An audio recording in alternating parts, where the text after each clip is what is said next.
বাংলা নববর্ষের প্রথম দিনেই বড়সড় সাফল্য পেল অসম পুলিশের শ্রীভূমি জেলা শাখা। অসম ত্রিপুরা সীমান্তের চুরাইবাড়ি ওয়াচ পোস্টে অভিযান চালিয়ে তরমুজ বোঝাই একটি লরি থেকে বিপুল পরিমাণ নেশা জাতীয় কফ সিরাপ উদ্ধার করা হয়েছে। উদ্ধার হওয়া এই নিষিদ্ধ কফ সিরাপের কালোবাজারে মূল্য আনুমানিক 1.5 কোটি টাকা বলে জানিয়েছে পুলিশ। পুলিশ সূত্রে জানা গিয়েছে, মঙ্গলবার ভোরে চুরাইবাড়ি চেকপোস্টে 8 নম্বর আসাম আগরতলা জাতীয় সড়কে নিয়মিত নাকা তল্লাশি চলাকালীন AS26AC 1102 নম্বরের একটি 6 চাকার লরি সন্দেহজনকভাবে সেখানে পৌঁছায়। আগে থেকেই গোপন সূত্রে খবর থাকায় পুলিশ লরিটিকে থামিয়ে তল্লাশি চালায়। তল্লাশির সময় সামনে আসে চাঞ্চল্যকর তথ্য। লরির মধ্যে তরমুজ বোঝাই থাকলেও তার নিচে অত্যন্ত কৌশলে লুকিয়ে রাখা ছিল 95টি কার্টুন ভর্তি নিষিদ্ধ কফ সিরাপ এসকপ। প্রতিটি কার্টুনে 150টি করে বোতল থাকায় মোট উদ্ধার হয়েছে 14,250টি বোতল নেশাজাতীয় কফ সিরাপ।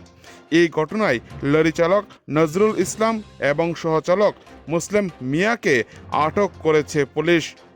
প্রাথমিক তদন্তে জানা গেছে, চালকের বাড়ি অসমের বরপেটা জেলায় এবং সহচালকের বাড়ি ত্রিপুরার সিপাহীজলা জেলার মেলাঘর এলাকায়।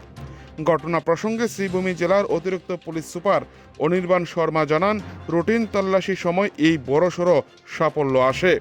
উদ্ধার হওয়া কফ সিরাপের কালোবাজারে মূল্য প্রায় 1.5 কোটি টাকা। এগুলি গুয়াহাটি থেকে আগরতলার উদ্দেশ্যে পাচার করা হচ্ছিল।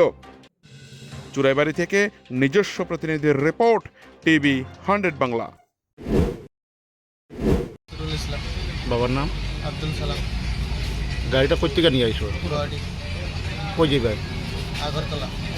কি আছিল গাড়িতে? গাড়িতে আমার তো তরমুজ থাকে বলে Muslim M আর তরমুজের লগে এইটা কিটা? নেওয়ার পরে দিলাম কফ সিরাপ। CH এর আগে তুমি জানো না? L E এটা কই লিয়ে দিতে স্যার? Muslim Mia এ জানে কইল MIA Mia বয়স কত?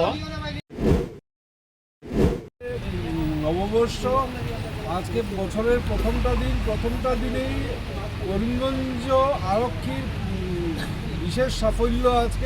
আজকে সকাল 6:30 নাগাদ আমাদের কাছে খবর ছিল এরকম নিষিদ্ধ দ্রব্য নিয়ে গাড়ি একটি আসবে। সেই মর্মে আমরা পুঙ্খানুপুঙ্খভাবে তল্লাশি চালাচ্ছিলাম, নাকা চেকিং চালাচ্ছিলাম। তাতে আজকে সকাল 6:30 নাগাদ এই চুরাইবাড়ি ওয়াচ পোস্ট যেটা আছে সেখানে আমরা ট্রাক আমরা আটকেছিলাম।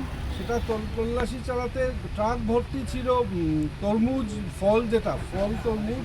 তার ভেতরে আমরা পেয়েছি 14,250 বোতল ব্যান্ড, যেটা নিষিদ্ধ কোডেইন কাপ সিরাপ।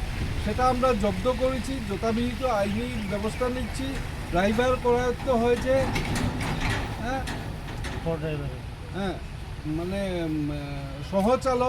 সহচালক যেজন করায়ত্ত হয়েছে এবং আইনগত NDPS অ্যাক্ট মতে আইনগত ব্যবস্থা নেওয়া হচ্ছে।